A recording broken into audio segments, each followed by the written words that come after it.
After a decade of working like a dog, I finally gained the know-how to become a technical consultant. I developed a skill set that lets me find work for myself. Now, after 4 years of hustling, work comes to me, filling up my week about half the time, giving me more free time than most people. I spend that free time as a hobby, going to antique shops and flea markets, buying cheap and selling to dealers and on eBay. In the business, I'm called a picker. I have a lot of niche collectibles I follow, and one is old weapons of all sorts. Not so much guns, but rather edged weapons like knives, swords, and such. Craftsman-made weapons, powder horns, and other artisan-made guy stuff. I don't make huge money at it, but it's fun, all cash, and therefore untraceable to both the IRS and my wife. For my own collection, I like artisan-made weapons, mostly clubs, saps, and brass knuckles. Clubs are wooden, often carved or decorated as part of gang activities years ago. Saps look like short billy clubs, but made of leather sacks filled with lead shot, flexibly attached to a handle. In use, they're about 12 inches long, but folded. They fit comfortably in your pocket. More common are brass knuckles made by casting, welding, blacksmithing, or machining. Most knuckles were poorly made by lads in trade schools and such, but the valuable ones are works of art and rarely to be found. My wife works in a large office as an accountant.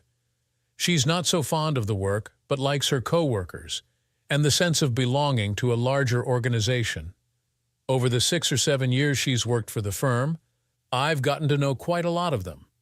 As with all women, she has some good friends, Denise and Fiona, and suppertime conversation usually revolves around them and a wider circle of acquaintances, often settling on management's usually idiotic edicts.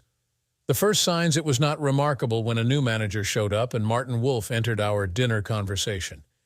He was 2 or 3 levels above my wife. It's a little hard to tell exactly where he sits in the organization because matrix management blurs the lines of who works for whom. In my wife's mind, he was a great improvement over the idiot he replaced. She expected the new guy would correct all the mistakes the last one made, make no mistakes of his own, and generally run the company as my wife imagined it should run. A few weeks later, hearing yet another tale of divine wisdom from the lips of Martin, I opined that a new manager often plants wet kisses in everybody's ear to develop goodwill, while they gather information and knowledge of the people in business. Then, when a strategy is formed, they lower the boom, fire some, and it becomes my way or the highway with the rest. To my shock, Karen interrupted, went from idle conversation to shouting in 5 seconds. How dare I say such things about someone I never even met? Martin would never do that, never. I knew nothing and was undermining her confidence. To emphasize her outrage, she ground her napkin into her dinner plate and stormed into the bedroom, slamming the door behind her. Whiskey Tango Foxtrot radio code for what the dot. I hit a nerve. Oh well. In her retreat to the bedroom, she wouldn't suffer too much since she had just mopped her dinner plate clean with a piece of Irish soda bread. So, wifey likes Wolf a lot. She calmed down in a day or so, but in the weeks to come, Wolf got no mention whatsoever at dinner time. A few days later, we got a frightening call at midnight. Julia, the wife's best friend, was crying hysterically, begging us to come over immediately. Her husband Aaron had been assaulted on their doorstep and she was in danger. My wife relayed to me, "Tell her to call the police." "Aaron won't let her," she replied. "Tell her to do it anyway. They can get there quicker than we can." We were dressing in the car as I flew the 7 miles to their house. Julia and Karen stayed on the phone talking the whole while, lest the villain return. As we pulled into their driveway, Karen jumped out the door before the car stopped and damn near took the car door off as the car was stopping faster than she could. Aaron worked the second shift, got home at 11:30 as always, walked up to his back door when somebody jumped him and worked him over with a club or a bat. He was in agony, but insisted no police, no hospital. Listening to him, he was hit in the balls and his ribs with some broken bones on both sides, although we wouldn't know for sure until he was x-rayed and examined. When we gave him some water, I saw the groove on his finger where his wedding ring had been. He screamed in pain when we tried to move him, so he was hurt bad. I told him and the girls that for sure he had broken ribs, so avoiding the hospital was not an option. Broken ribs, besides being painful, can puncture a lung. The women went off to call an ambulance, and I leaned down and whispered, "Did you take your wedding ring off, or did your assailant? He robbed me right and left. A good watch on the same hand, but your wallet is in your pocket. Look, the guy that did this may do worse to his wife. I might have time to warn her before he gets her too. Who is she?" "Chris, I didn't see who it was." "Right, but again, he might very well kill the woman you've been seeing. Either you tell me in confidence, or I'll tell your wife. Let's not waste time." "Chris, I don't know who did this." "Oh well, everybody has the right to remain silent." I said nothing more while we waited for the ambulance. He told us all an improbably simple tale. Walking up to the door, he thought he got hit with a taser and fell soundlessly to the ground, paralyzed. His balls were bludgeoned, and then his ribs. He claimed he had no idea who would want to do that. Right? The women went with him to the hospital. I stayed home to protect his 14-year-old boy, Tim, and their 13-year-old. They named Carl. Oh well, at least they weren't from New Jersey, naming the kids Bergen and Hoboken. The boys went back to bed, assured that Dad would be okay. The women, coming back at 3 a.m., woke me up in the chair I was sleeping in. Aaron was staying overnight for observation and would be okay, but in serious pain, and they still had no idea who did it. I can narrow it down to 3 people. A chorus of, "How do you know who? What did Aaron tell you?" Aaron told us all his story, and he's sticking to it, but look at the facts. First, it happened at 11:30 p.m. in his own yard. Zero crime around here, so it wasn't random. His assailant knew him, knew his schedule, planned the job, so they must have had a motive as well. No question, Aaron was the target. Second, the hit to the balls was an attack on him sexually, suggesting someone didn't like his genitals or what he was doing with them. Third, they took his wedding ring but left his watch and wallet, so it wasn't money they were after. Back to their notion that he didn't deserve to be married. It says to me he got punished for adultery. Oh, Chris, I really can't. There's no proof, but such things happen, Julia. Moving right along, the possible suspects are your sons, either Tim or Carl. One of them could have found evidence of what his dad had been doing. They might think they were protecting Mom's honor. The taser could be stolen from a friend's house. Or it could be you, Julia. Same motive. You punished him anonymously so you wouldn't have to confront his infidelity, divorce, and such. Chris, those are ridiculous. He's not screwing around on me. I didn't beat him up, and certainly not the boys. He probably isn't, true. But I'm only pointing out both you and the boys had motive, means, and opportunity to do it. Most likely it's the husband of the woman he's been screwing. What I'm really afraid of is if the husband did this to him, the guy's wife may be in real danger. That's what I told Aaron, but he played dumb. Julia was near to tears. I can't believe it. He wouldn't. Of course, I don't know that he was unfaithful to you, but it's the most likely possibility.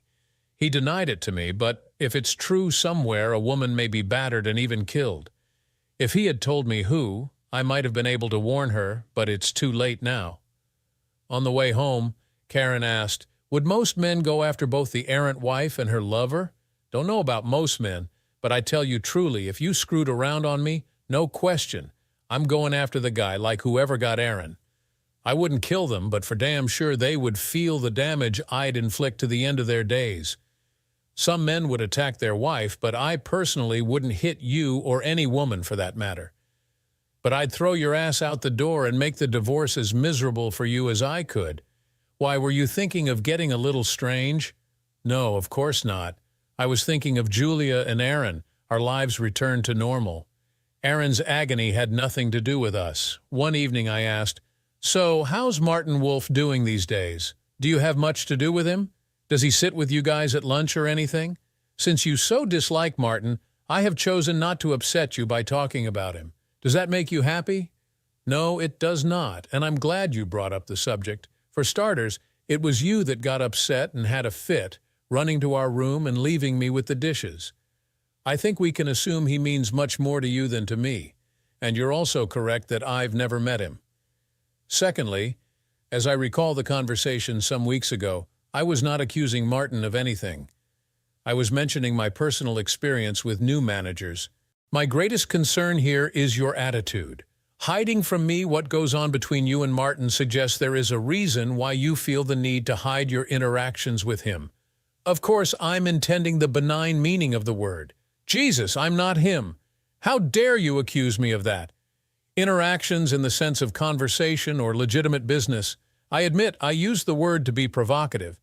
A marriage is built on trust. I hold you to the same standards as I hold myself. You know my passwords. You see my telephone records. I have no secrets. I'm where I said I would be, doing what I said I would be doing, with whoever I said I was with, and always available by phone because I am not hiding anything. I expect the same from you. See, Chris, there you go again. Now you're accusing me of cheating. Keep this up and it might just happen. Let me tell you, you are not going to treat me this way. Karen, get off your high horse and have an honest discussion here. I have neither accused you nor suggested that you were cheating. The point I'm trying to make is that we have to tell each other the truth. Otherwise, little lies build up into big lies, and someday we find that lies are the stuff our marriage is built on.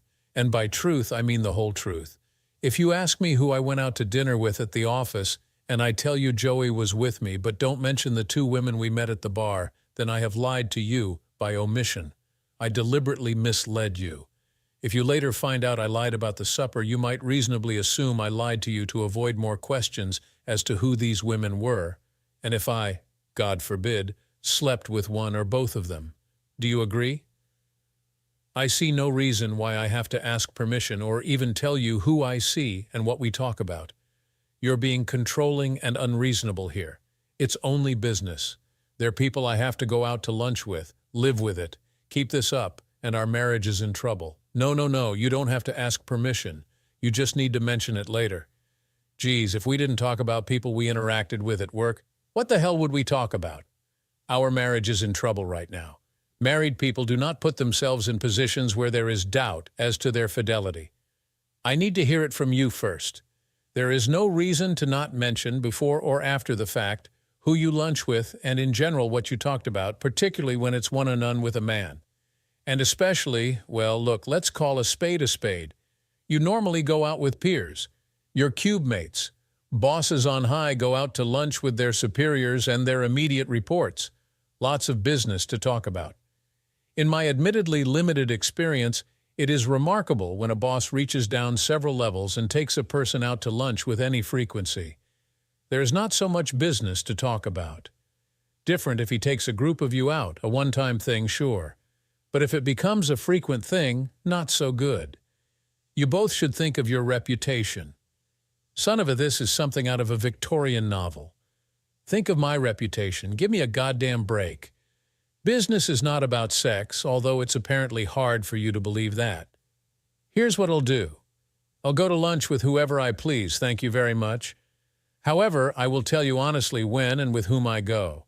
I may even tell you what we talked about. Will that make you happy? It was all I asked for in the first place. Tell me the truth and do what you do in the open. If I find you lying to me, there will be hell to pay, as you can imagine. As it happened, a couple of nights later, the wife left her office laptop on with the email account open. I wondered if reading her mail might be like reading someone's diary. I rationalized that email is meant to be read by someone, although not me, so I read to my heart's content. It seems she and Martin were taking long lunches about once a week. Nothing to say it was improper, but Thursday was usually the day. I would be ready when the rubber hit the road. Their lunch spot was the Oakwood Hotel, nicknamed the Oak by locals before it was rehabbed.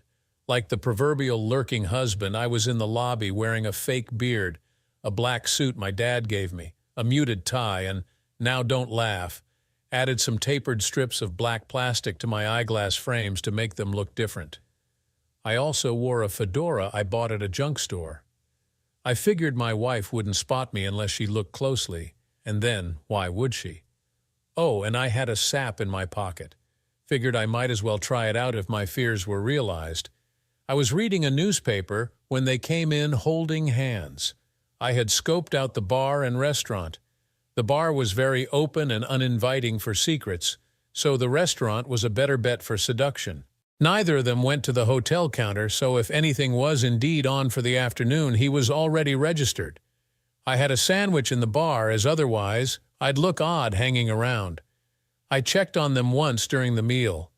No messy kisses, just hand-holding above the table. Karen was obviously fascinated by Bozo. Her face had a slight flush and all smiles and laughter. I finished my lunch and went back to the lobby and read my paper.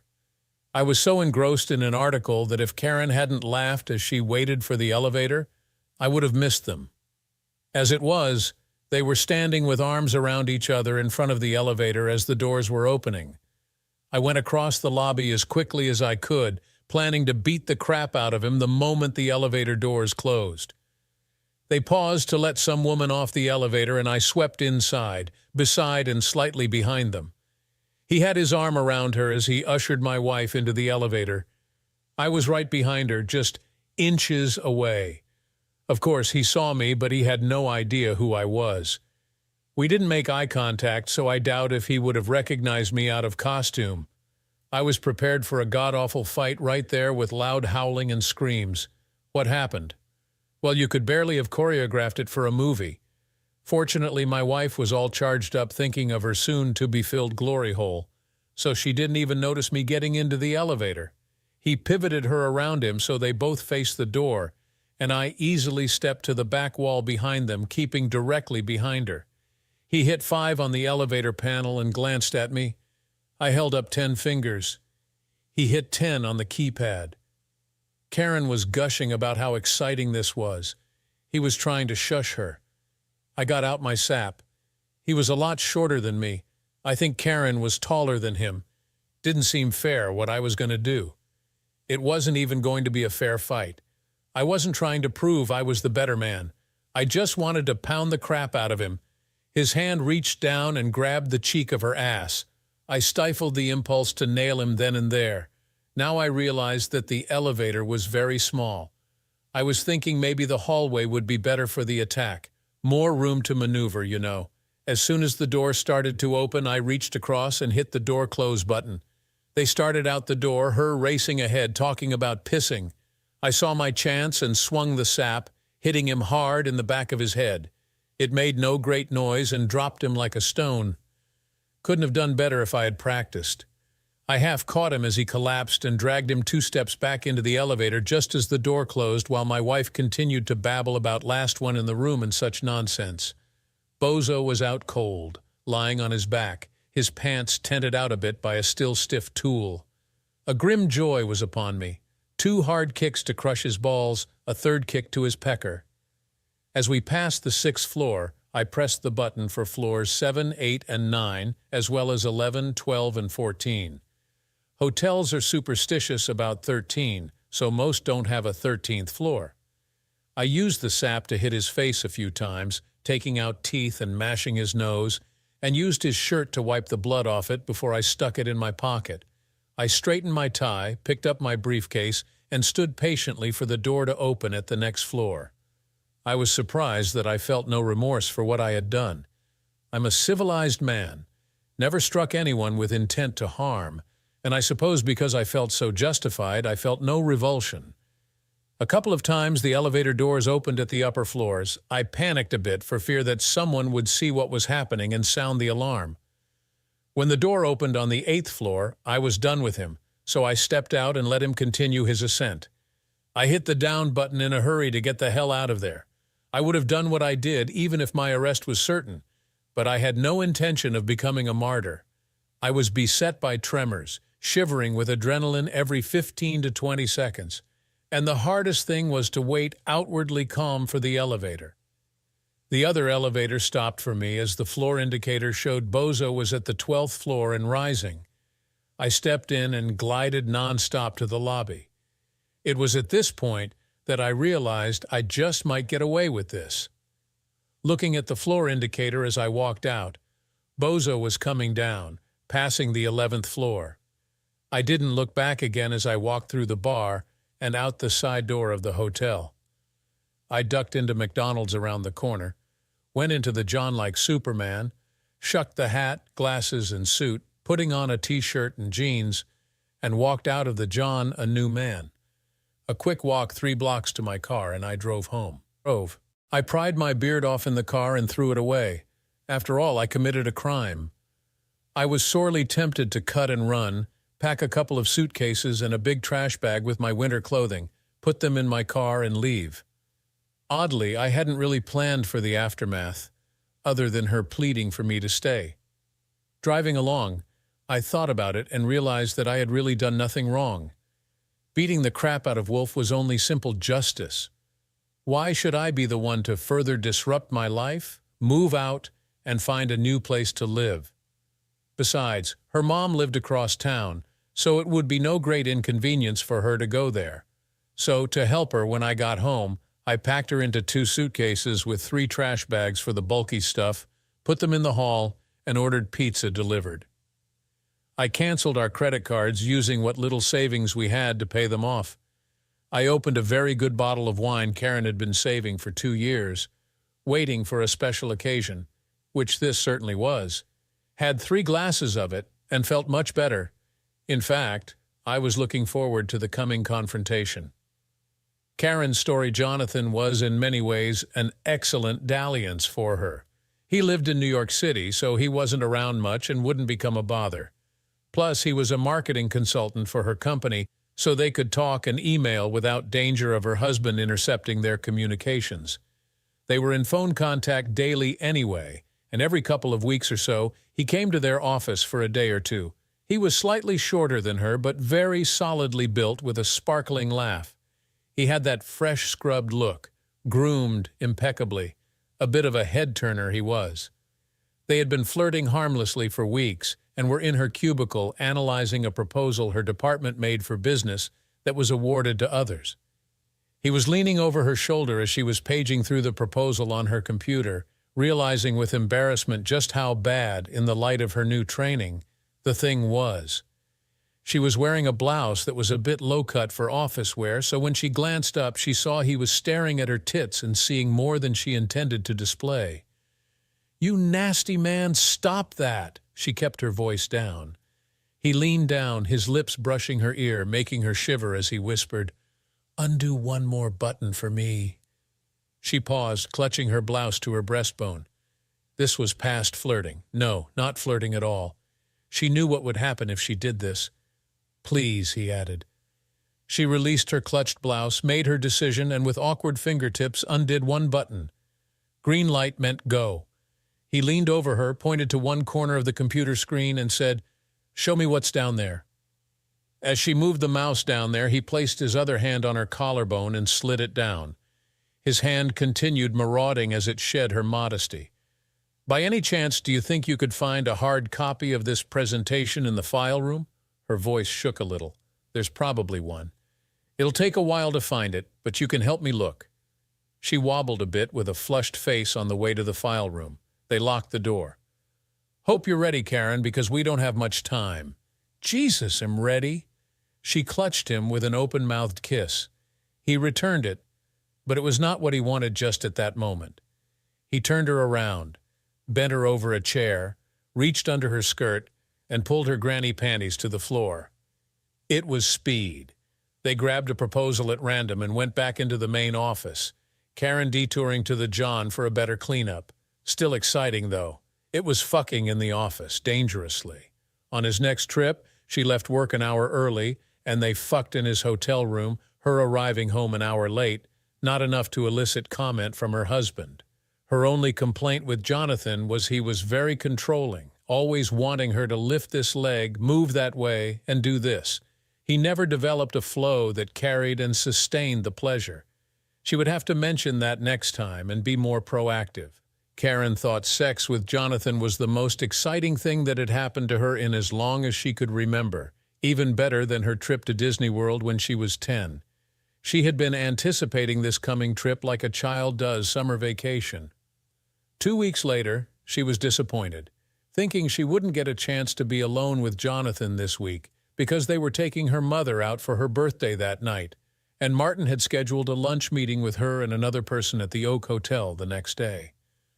Oh joy, when at the last minute Martin had to meet with clients in Baltimore and had postponed the lunch. Jonathan was going back home that evening and checked out of his hotel, So she had the bright idea of going halves and renting a hotel room that afternoon. So, she found herself happily sitting in the dining room of the Oak Hotel, gazing with besotted eyes at Jonathan. She was flushed with excitement, teased with excitement, squeezing her thighs together and wiggling around in her seat with embarrassment. She remembered her mom wisecracking such behavior was called twitchy. Everything Jonathan was saying seemed erotically charged to her, although if someone else were to overhear it, it would be rather vacuous banter as neither of them was quick-witted. Her hands were sweaty, and she kept sipping ice water so the cold glass would cool them and he wouldn't think them clammy. Not that he would have cared, he wasn't much focused on her hands, frankly. Lunch couldn't be over soon enough for either of them. After being so good all her life, always staying on the yellow brick road and never going into the dark woods, she felt so bad doing this, and it felt so good. It was funny that, like Little Red Riding Hood's mother, her husband was afraid of a wolf too.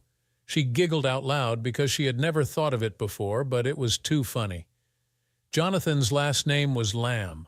What's so funny, Karen? Surely it wasn't the Flyers game last night, which was what he had been blathering about. The waiter gave them the check. Jonathan signed it.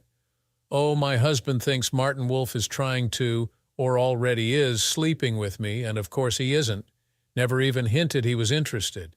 So my husband's afraid of the wolf when it's a lamb that's after his hen. They both started laughing, that morphed into loud belly laugh hysterics with tears running down, drawing unwanted attention to themselves. All that ice water had filled Karen's bladder, and she laughed to the point just short of peeing herself.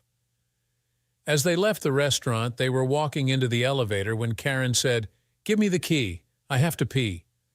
They laughed again at the alliteration, and he gave her the key. She felt she looked sexy. She didn't have any really short skirts, so she had rolled the waistband of one of her shorter ones to show more leg. She hadn't done that since high school. They stumbled into the elevator, not really noticing they had company in there, but it didn't really matter. They weren't being lewd or anything. When the door opened onto the 5th floor, Karen rushed out, driven by lust and a full bladder, both powerful motivators. She didn't notice that when the elevator door shut, no one was with her in the hall or moments later in the room. Sitting on the toilet, peeing like a mare, she nattered away, oblivious to the lack of listeners. She patted herself dry with a toilet tissue choking wad of paper and let her underpants slide off her feet onto the floor. No point putting them on only to take them off again. Wasn't that the truth? She giggled out loud, now aware of the silence. She came into the room unbuttoning her blouse and called, "Jonathan, where are you?" Clearly not in the room. She clutched her blouse closed, opened the door, and carefully peered around it, looking into the hall. Not there either. She closed the door, wondering what had happened to him, and concluded he must have forgotten what room they were in. It didn't make a lot of sense to think this, but then lust drives out sense every time. Resolute for the moment, she sat on the bed and waited. Anxious to do something, she stood up, buttoned her blouse, and went into the hall, planning to go down to the lobby, figuring that if she had the key, he would have had to ask the desk what room he was in. The end is near. She heard an elevator going down just before she hit the down button, so she just missed that one. She jabbed the button twice, as if that would speed things up. It seemed to take forever, but when the other elevator finally arrived, the door jerked open, and she screamed as Jonathan was sprawled on the floor, loosely lying in a fetal position, a pool of blood forming from his broken nose and shattered mouth. She was horrified, panicked, hyperventilating. The door started to close on its macabre rider, which ended her paralysis. She jumped into the elevator to see what she could do, causing the doors to bang back open each time they hit her ass. She felt some relief when Jonathan moaned and moved a little. He was alive, at least for now. She jabbed the door close button and the lobby button compulsively. Maddeningly, the damn elevator seemed so slow as it descended to the lobby floor. When the doors opened, she screamed and hollered for help, and without waiting for help to arrive, bent over, grabbed him under his arms, and gave a mighty tug, lifting what she could and dragging the rest of him half out of the elevator. He screamed in agony as his broken ribs shifted, and she began shrieking in pain when her back went out and her muscles spasmed. She cried out in agony, dropping Jonathan, his head making a thunk as it hit the terrazzo floor. She steadied herself, clutching the arm of a chair, unable to straighten up at all. The elevator door was closing on Jonathan's waist, but he was unconscious. Their screams and yelling had gotten the attention they deserved, as two maids from the laundry and the desk clerk came running. The door jamb bell began ringing in the elevator, adding to the commotion.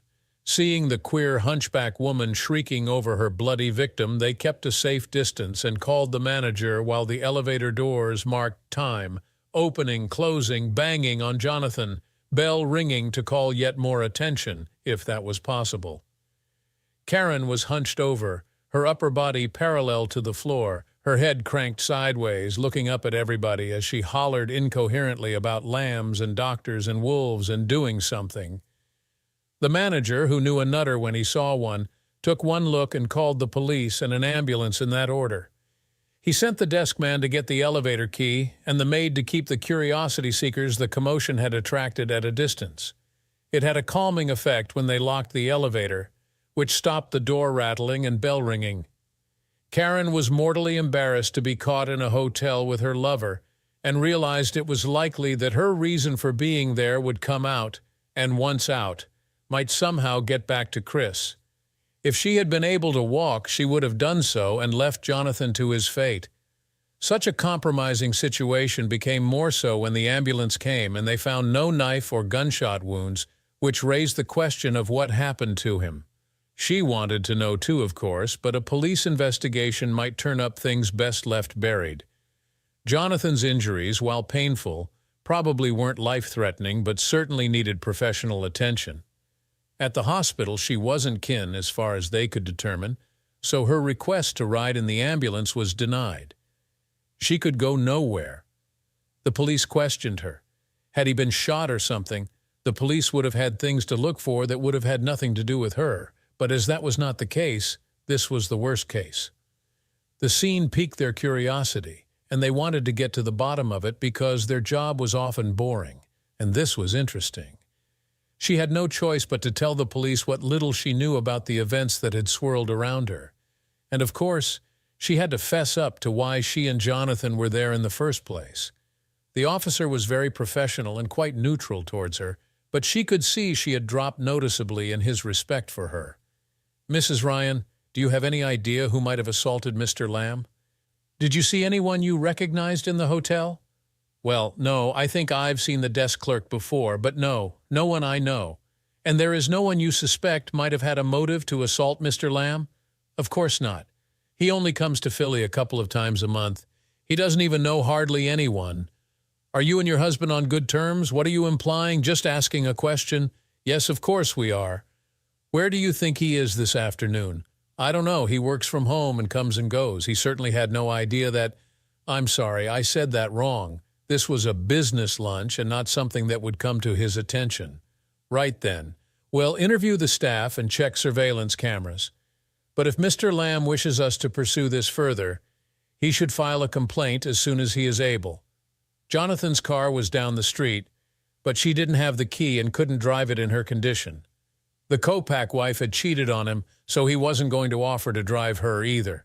It was the hotel manager, eager to get rid of her, who offered her the choice of a taxi or another ambulance. She took the taxi option. It arrived in moments. The taxi driver held one arm and the manager the other as she hobbled painfully to the curb. Still bent over parallel to the ground, faced with the open door to the taxi, she realized that with her back locked, she couldn't sit on the seat. She had no choice but to very slowly crawl in and ride on all fours to the hospital. She needed the men to lift first one leg, then the other, so she could ease herself onto the seat on her hands and knees. The two men behind her were giggling at some goddamn thing instead of sticking to the business at hand. When the driver finally pulled into traffic, the jolts were agony. but much worse was the draft of air she felt on her ass. She carefully reached around and discovered that her dress, which she had rolled to shorten earlier, apparently had ridden up higher still, and with her panties on the hotel room floor, the cop, the driver, and good knows who had a good look at her naked ass. The men helping her cell phone cameras must have clicked. The realization of this was yet another humiliation. She started to cry. When they stopped at a light, she supposed she was mooning the folks on the sidewalk. It was the end. She sobbed at the unfairness that this afternoon, which had started with such joy, was ending up so miserably. It simply wasn't right. She thought briefly about calling the office, but realized that perhaps the less said there, the better. Jonathan wasn't going to report this, but that didn't change the fact that he was seriously beaten up, and she could think of no reasonable way it could have happened in the hotel. He had been right behind her in the hall, and it was like he was beamed aboard some spaceship, battered and tortured, and then beamed down into the elevator. No wonder people believe in UFOs. It's impossible, but what the hell other explanation was there? No doubt Chris would have figured it out, but God save her if he ever found out. Alien abduction would certainly not fly with him. She began to wonder, not for the first time, if Lambkins was worth the risk. She tried to fix her dress but needed both hands to support herself against the jouncing of the cab. Oh well, at this point, so what if more people saw her? They got her out of the cab the same way she went in, slid her onto her side on the gurney, and the nurse-a-man, wouldn't you know it, covered her with a sheet. She asked about the taxi fare, but her lucky day, the hotel paid it to get rid of her. When they undressed her for examination, the nurse didn't comment on the rolled-up waistband or the lack of underwear. Considering the bizarre things they saw stuck in people's lower orifices late in the evenings, Karen's dress was unremarkable. The hospital gave her a bunch of muscle relaxants, attached some electrical things to zing her back for a while, and some drugs for the pain. She still couldn't straighten her back all the way, but was somewhat better. She could sit okay, even walk hunched over a walker, and the pain was bearable. They wouldn't let her see Jonathan in the emergency room. At 5:30, a nurse came out and asked if she was driving him home, and if so, where was the car? She told them Mr. Lamb would need a cab. Another nurse wheeled Jonathan to the door. He was a sight, his face all puffed up and bandaged. He couldn't talk too well, but it didn't really matter because they couldn't say much in front of the nurse. He went back to the Oak as they had paid for the room, and he was in no condition to fly back to New York City. She told him she had to get home and to call her at work when it was convenient. She took a taxi directly home and arrived about 7 p.m., late, but not too late. Chris was startled when she hobbled in and announced that she was having an awful day. Her back was killing her. Chris could see she was in pain and bit his tongue. It wasn't fair to kick someone while they were down, so he was willing to wait. She asked, "What's for supper?" He pointed to a box of cold pizza on the table and got up to put 2 slices in the microwave. He came back a couple of minutes later when her cell phone rang. "Chris, would you get that for me?" He noted it was Martin Wolf and handed it to her without picking up. Had she not been full of pain meds, she would have realized that this was one call she shouldn't take. But she did. "Hello, Martin. How is Baltimore?" "Karen, who the hell is telling my wife we are screwing? He claimed to be your husband. This is no goddamn joke." Her face contorted into a look of horror. I don't know, Martin. Let me call you back. It's a horrible accusation." "I could talk to your wife if it would help." "Well, call me back tonight. She threw me out and I'm staying at the Oak." "Good goddamn night." "Chris, did you call Martin's wife and tell her I was sleeping with him?" "Sure, no big secret, is it? Might as well have everyone know." "Oh my God. You got to call her back and talk to her." "Oh, Chris, I swear on the saints I have never so much as put an arm around Martin. Honest to God, please. You may have destroyed his marriage. Why on God's earth did you do that? Are you crazy?" She was serious, and I believed her. I assumed it was Martin. "First things first, I have her number on my cell. I'll call her right now." I made the call on the porch so she wouldn't hear. When I identified myself, Mrs. Wolf launched into a diatribe about men in general, and her husband in particular. Mrs. Wolf, please, let me say something, please. I agree we need to talk. Now, this is important. I may have made a mistake. Could you describe what your husband looks like? There was a dead silence. What the fuck, you? You may have made a mistake? You may have made a mistake, you stinking bastard? What does the guy you think is screwing your wife look like? Blonde hair, trim, about 56, English accent, maybe Australian. Let me tell you what my husband looks like, you idiot. I'll tell you what he looks like. He's 240 pounds, 62, and he's coming after you, you whack job. The only guy in the company that I've met like that is a sometimes consultant, Jonathan Lamb, you bastard. No wonder your wife's cheating on you. May you rot in hell. The line went dead. Oh, she certainly reamed me a new one. Well, now I got a name. I came back into the house. How about that? It's really funny. All along I thought you were a wolf when it was really a lamb. I had a good laugh. She didn't crack a smile. No sense of humor. Don't worry about it, Karen. I've packed your stuff. Tomorrow you're moving in with your mother. You need to apply for new credit cards as I canceled our old ones. If you're lucky, Martin may let you keep your job. Might even take Lamb's place in your love life. Now you can sleep around as much as you like. Her mind was scrambling. Could Martin have known about her and Lamb? No, he couldn't. And neither could her husband. He was guessing. Chris, we need to talk. I didn't do anything. Sorry, I don't need to talk. You and me were history. You've been screwing Lamb for a few months now, and I'm through with you. Don't hate me. We can get past this. I love you. I don't hate you. But frankly, I am already past this. I forgive you if it makes you feel any better, but our marriage is over. Whatever else we might say, do you still love me? Not like I used to. And from now on, every day I'll be loving you less. Our marriage was struggling some before this, my fault as much as yours, so probably you putting an end to it in a grand flourish was not the big thing it might have been. I want to try to make it work better.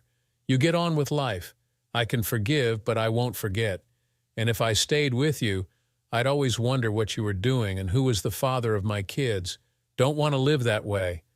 We had little more to say after that. There was no begging and pleading by her or me. We're still friends, but nothing more. About a year later, I came across her at a coffee shop. She now works for Jonathan's consulting company, and for all I know, still screwing him. Not my worry. After a bit of chit-chat, she blurted out, I want to thank you for not beating the crap out of Jonathan. What? Remember when Aaron got beat up? You said if I ever cheated, you'd throw me out and go after the guy I was seeing. You were kind enough to not go after him, so I thought I would thank you for your restraint. Karen, you really are dumb as a post. The night you screwed up your back, what did your little lambkins look like when you last saw him that day? Her jaw dropped and her eyes bulged. You? The look on her face was priceless. Yes, me. Who else did you think would do it? I told you I wouldn't kill the guy, but I never said I wouldn't teach him a lesson. Karen was speechless, her face a mix of shock and realization. She had no idea what to say. I can't believe you did that, Chris. How could you? Simple. You hurt me. You betrayed me. And I made sure he knew he couldn't get away with it. Maybe next time he'll think twice before screwing another man's wife. I don't know what to say. You don't need to say anything. It's done. We're done. You made your choices and I made mine. She sat there silent, still processing what I had told her. I finished my coffee and stood up. Take care, Karen. I hope you find whatever it is you're looking for.